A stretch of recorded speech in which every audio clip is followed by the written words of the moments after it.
ఆంధ్ర తెలంగాణలో తక్కువ ఫీజులతో high quality results ఇస్తున్న ఏకైక సంస్థ తిరుమల్ ఐఏఎస్ ఇన్స్టిట్యూట్.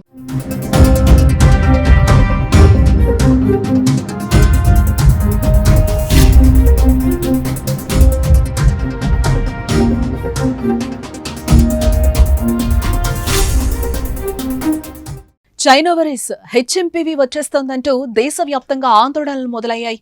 దేశంలో కేసుల సంఖ్యలు కూడా పెరగడంతో కరోనాలా కమ్మేస్తుందేమో అని ప్రతి ఒక్కరిలో భయపడుతున్నారు. కేంద్ర రాష్ట్ర ప్రభుత్వాలు కూడా అలర్ట్ అయ్యాయి. ఇప్పటికే ఆందోళన అవసరం వద్దని చెప్తూనే ముందస్తు జాగ్రత్తలు తీసుకుంటున్నాయి. చెన్నై, బెంగళూరులో కేసులు నమోదు కావడంతో తెలుగు రాష్ట్రాలు కూడా అప్రమత్తమయ్యాయి. హెచ్ఎంపీవీ వ్యాప్తిని అడ్డుకునేందుకు చర్యలు చేపట్టాయి.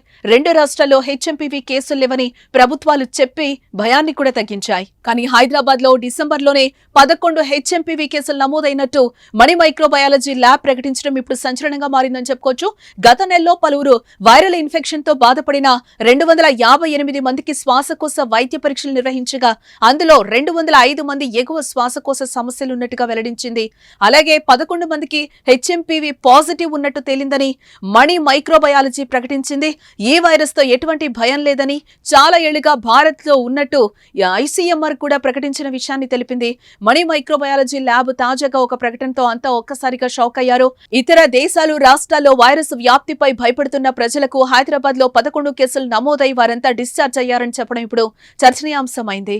తెలంగాణ ఆరోగ్య శాఖ మాత్రం కేసులు లేవనే ఇటీవల ప్రకటించింది. కానీ ఇతర ప్రాంతాల్లో హెచ్ఎంపీవీ కేసులు ఎక్కువ అవుతున్న నేపథ్యంలో యంత్రాంగం అప్రమత్తమై నీలోఫర్, గాంధీ, ఉస్మానియా ఆసుపత్రిలో ముందస్తు ఏర్పాట్లు చేస్తున్నారు. అనుమానితులు ఉంటే శాంపిళ్లు సేకరించి అవసరమైతే పూణే జాతీయ వైరాలజీ ల్యాబ్ కు పంపాలని భావిస్తున్నారు. కరోనా వైరస్ ని ఎదుర్కొన్న అనుభవంతోనే హెచ్ఎంపీవీ విషయంలో ఎలా ముందుకు వెళ్లాలనే దానిపై కసరత్తు చేస్తున్నారు. కేంద్ర ఆరోగ్య శాఖ అధికారులతో మన రాష్ట్ర ఆరోగ్య శాఖ అధికారులు రెగ్యులర్ గా కోఆర్డినేట్ చేస్తున్నారు. మరి మణి మైక్రోబయాలజీ ప్రకటనపై ప్రభుత్వం స్పందన ఏంటో చూడాలి. ఇక ప్రజలకు కూడా ఈ వైరస్ పై భయపడాల్సిన అవసరం లేదు. కానీ జాగ్రత్తలు మాత్రం పాటించాలని వైద్యులు సూచిస్తున్నారు. దగ్గు, తుమ్ముతున్నప్పుడు నోటికి లేదా ముక్కుకు హ్యాండ్ కర్చీఫ్ లేదా టిష్యూ పేపర్ ను అడ్డు పెట్టుకోవాలి. సబ్బు లేదా ఆల్కహాల్ తో కూడిన శానిటైజర్ తో తరచూ చేతులను శుభ్రం చేసుకుంటూ ఉండాలి. అధిక సంఖ్యలో ప్రజలు ఉండే ప్రదేశాలకు వెళ్లకూడదు. అలాంటి ప్రదేశాలకు వెళ్లితే జాగ్రత్తలు మాత్రం ఖచ్చితంగా పాటించాలి. ఫ్లూతో బాధపడుతున్న వారికి దూరంగా ఉండాలి.